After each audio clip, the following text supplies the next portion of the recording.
RSS ಮುಖಂಡ ಕಲ್ಲಡ್ಕ ಪ್ರಭಾಕರ್ ಭಟ್ ವಿರುದ್ಧ FIR ದಾಖಲಾಗಿದೆ. ಸಾಮಾಜಿಕ ಹೋರಾಟಗಾರ್ತಿ ನಜ್ಮಾ ನಜೀರ್ ದೂರನ್ನ ದಾಖಲು ಮಾಡಿದ್ದಾರೆ. ಶ್ರೀರಂಗಪಟ್ಟಣ ಟೌನ್ ಪೊಲೀಸ್ ಠಾಣೆಯಲ್ಲಿ ಪ್ರಕರಣ ದಾಖಲಾಗಿದೆ.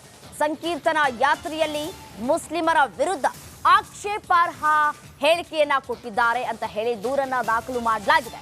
ಕಲ್ಲಡ್ಕ ಪ್ರಭಾಕರ್ ಭಟ್ ಆಕ್ಷೇಪಾರ್ಹ ಹೇಳಿಕೆ ಆರೋಪದ ಹಿನ್ನೆಲೆಯಲ್ಲಿ ದೂರನ್ನ ದಾಖಲು ಮಾಡಲಾಗಿದೆ. ಡಿಸೆಂಬರ್ 24ರ ಸಂಕೀರ್ತನ ಯಾತ್ರೆಯಲ್ಲಿ ಕಲ್ಲಡ್ಕ ಪ್ರಭಾಕರ್ ಅವರು ವಾಗ್ದಾಳಿ ನಡೆಸಿದ್ರು.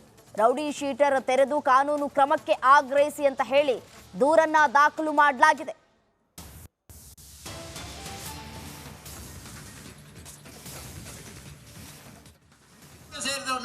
ನೀವು ಹಿಜಾಬ್ ಧರಿಸಲಿಕ್ಕೆ ಅನುಮತಿ ಕೊಟ್ಟರೆ ನಾವು ಕೇಸರಿ ಧರಿಸಿ ಹೋಗ್ತೇವೆ. ಕೇಸರಿ ಟೋಪಿ ಧರಿಸ್ತೇವೆ. ಶಾಲೆ ಒಳಗೆ ಜೈ ಶ್ರೀರಾಮ್ ಹೇಳ್ತೇವೆ. ನೀವು ತಾಕತ್ತಿದ್ರೆ ಅಲ್ಲಾಹು ಅಕ್ಬರ್ ಹೇಳಿ ನಾವು ಜೈ ಶ್ರೀರಾಮ್ ಹೇಳ್ತೇವೆ. ಅಲ್ಲಿ ಹಿಂದೂಗಳು ಸ್ವಲ್ಪ ಮಲಗಿದ್ರು. ಹನುಮಂತನ ಹಾಗೆ ಇತ್ತಲ್ಲ, ಅವನಿಗೆ ಅವನ ಶಕ್ತಿ ನೆನಪಿರಲಿಲ್ಲ. ಯಾರೋ ಜಾಂಬವಂತ ಅವನಿಗೆ ನೆನಪು ಮಾಡಿದಂತೆ. ಇವತ್ತು ಹಿಂದೂ ಜಾಗರಣ ವೇದಿಕೆ ಅಂತ ಸಂಘಟನೆಗಳು, ಬೇರೆ ಬೇರೆ ಸಂಘಟನೆಗಳು ಹಿಂದೂಗಳನ್ನು ನೆನಪು ಮಾಡ್ತಾ ಇದ್ದಾರೆ. ನಿನ್ನ ಶಕ್ತಿ ಭಾರಿ ಅಮೋಘವಾದಂತ ಶಕ್ತಿ. ನೀನು ಆಂಜನೇಯನ ವಂಶಕ್ಕೆ ಸೇರಿದವನು, ರಾಮನ ವಂಶಕ್ಕೆ ಸೇರಿದವನು, ಕೃಷ್ಣನ ವಂಶಕ್ಕೆ ಸೇರಿದವನು ಅಂತ ಹೇಳುವಂತ ಇದೇ ವಿಚಾರಕ್ಕೆ ಸಂಬಂಧಪಟ್ಟಂತೆ ನಮ್ಮ ಜೊತೆ ಮಾತನಾಡಲಿಕ್ಕೆ ಸಾಮಾಜಿಕ ಹೋರಾಟಗಾರ್ತಿ ನಜ್ಮಾ ನಜೀರ್ ಅವರು ನಮ್ಮ ಜೊತೆ ನೇರ ಸಂಪರ್ಕದಲ್ಲಿ ಜಾಯಿನ್ ಆಗ್ತಾ ಇದ್ದಾರೆ. ನಮಸ್ತೆ. ನಮಸ್ಕಾರ. ಈಗ ಶ್ರೀರಂಗಪಟ್ಟಣ ಟೌನ್ ಪೊಲೀಸ್ ಠಾಣೆಯಲ್ಲಿ ಪ್ರಕರಣ ದಾಖಲು ಮಾಡಿದ್ದೀರಿ. ಏನಂತ ದಾಖಲು ಮಾಡಿದ್ದೀರಿ ಈಗ ಕಲ್ಲಡ್ಕ ಭಟ್ರವರ ವಿರುದ್ಧ? ಎಫ್ಐಆರ್ ಅಲ್ಲಿ ಉಲ್ಲೇಖ ಮಾಡಿದ್ದೀರಿ ಅಂತ. ಕಲ್ಲಡ್ಕ ಪ್ರಭಾಕರ್ ಭಟ್ರವರು ಸಂಕೀರ್ತನ ಯಾತ್ರೆಯ ಕಾರ್ಯಕ್ರಮದಲ್ಲಿ ಹನುಮನ ಭಕ್ತಿ, ರಾಮ, ಸ್ತ್ರೀಯರಿಗೆ ಬಹುದೊಡ್ಡ ಗೌರವವನ್ನ ಕೊಡ್ತಾ ಇದ್ದಂತಹ ಮರ್ಯಾದಾ ಪುರುಷ ಅಂತ ಕರೆಸ್ಕೊಳ್ಳುವಂತಹ ರಾಮನ ಬಗ್ಗೆ ಮಾತಾಡ್ಬೇಕಾಗಿತ್ತು. ಅದನ್ನ ಬಿಟ್ಟು ಮುಸ್ಲಿಂ ಹೆಣ್ಮಕ್ಳಿಗೆ ಪರ್ಮನೆಂಟ್ ಗಂಡ ಇಲ್ಲ, ದಿನಕ್ಕೊಬ್ಬ ಗಂಡ ಬೇಕು ಅಂತ ಹೇಳಿ ಮುಸ್ಲಿಂ ಹೆಣ್ಣು ಮಕ್ಕಳನ್ನ ಅವಹೇಳನ ಮಾಡುವಂತ ಮಾತನ್ನ ಆಡಿದ್ದಾರೆ. ಇದರ ಜೊತೆಗೆ ಸಂವಿಧಾನಿಕವಾಗಿ ಉಲ್ಲಂಘನೆ ಆಗುವಂತಹ ಸಾಕಷ್ಟು ವಿಚಾರಗಳನ್ನ ಅವ್ರೇನ್ ಮಾತಾಡಿದ್ದಾರೆ. ಇದರ ಅನ್ವಯ IPC ಸೆಕ್ಷನ್ 354, 294, 509, 506, 153A, 295, 295A ಮತ್ತು 298ರ ಅಡಿಯಲ್ಲಿ ಬರುವಂತೆ ನಾನು ಕೇಸನ್ನ ಇವತ್ತು ದಾಖಲು ಮಾಡಿದ್ದೀನಿ.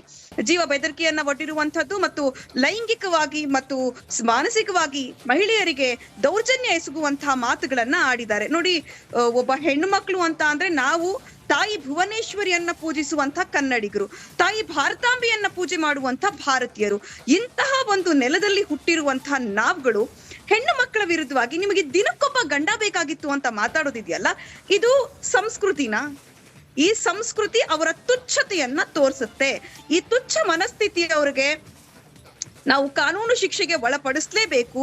ಇವರು ಪದೇ ಪದೇ ಇದೊಂದೇ ಕಡೆ ಅಲ್ಲ, ಪದೇ ಕೋಮು ಸೌಹಾರ್ದತೆಯನ್ನ ಕದಡುವಂತ ಕೆಲಸ, ಹಿಂದೂ ಮುಸಲ್ಮಾನರ ಮಧ್ಯೆ ಜಗಳ ತಂದು ಹಾಕುವಂತ ಕೆಲಸ, ಹೆಣ್ಣು ಮಕ್ಕಳಿಗೆ ವಿಶೇಷವಾಗಿ ತುಚ್ಛವಾಗಿ ಮಾತನಾಡುವಂತ ಕೆಲಸವನ್ನ ನಿರಂತರವಾಗಿ ಮಾಡ್ತಾ ಬಂದಿದ್ದಾರೆ. ಹಾಗಾಗಿ ನಾನು ಇವತ್ತು ಇವರ ವಿರುದ್ಧ ಗುಂಡ ಕಾಯ್ದೆಯನ್ನ ತೆರಿಬೇಕು ಮತ್ತೆ ಸೂಕ್ತ ಕ್ರಮವನ್ನ ಇವರ ವಿರುದ್ಧ ತೆಗೆದುಕೊಳ್ಬೇಕು ಅಂತ ಹೇಳಿ ದೂರನ್ನ ದಾಖಲು ಮಾಡಿದ್ದೀನಿ. ಇನ್ ಕೇಸ್ ಅವರ ವಿರುದ್ಧ ಯಾವುದೇ ರೀತಿಯಾದಂತಹ ಕ್ರಮವನ್ನ ಕೈಗೊಳ್ಳಿಲ್ಲ ಅಂದ್ರೆ ನಿಮ್ಮ ಮುಂದಿನ ನಡೆ ಯಾವ ರೀತಿಯಾಗಿ ಇರುತ್ತೆ ನಜ್ಮಾ?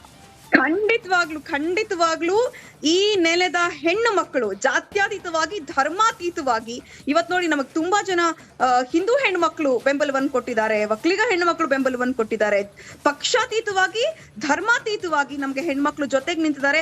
ಯಾವ ಹೆಣ್ಣು ಮಗುವಿನ ವಿರುದ್ಧವೂ ಹೀಗಾಗಬಾರದು, ಇವ್ರನ್ನ ಹೀಗೆ ಬಿಟ್ರೆ ಮುಂದೆ ದೊಡ್ಡದಾಗುತ್ತೆ ಅನ್ನುವಂತ ಸಂದೇಶವನ್ನ ರವಾನಿಸೋದಕ್ಕೆ ನಾವು ಬೀದಿಗಿಳಿಲಿಕ್ಕೂ ಕೂಡ ಸಿದ್ಧರಿದ್ದೇವೆ.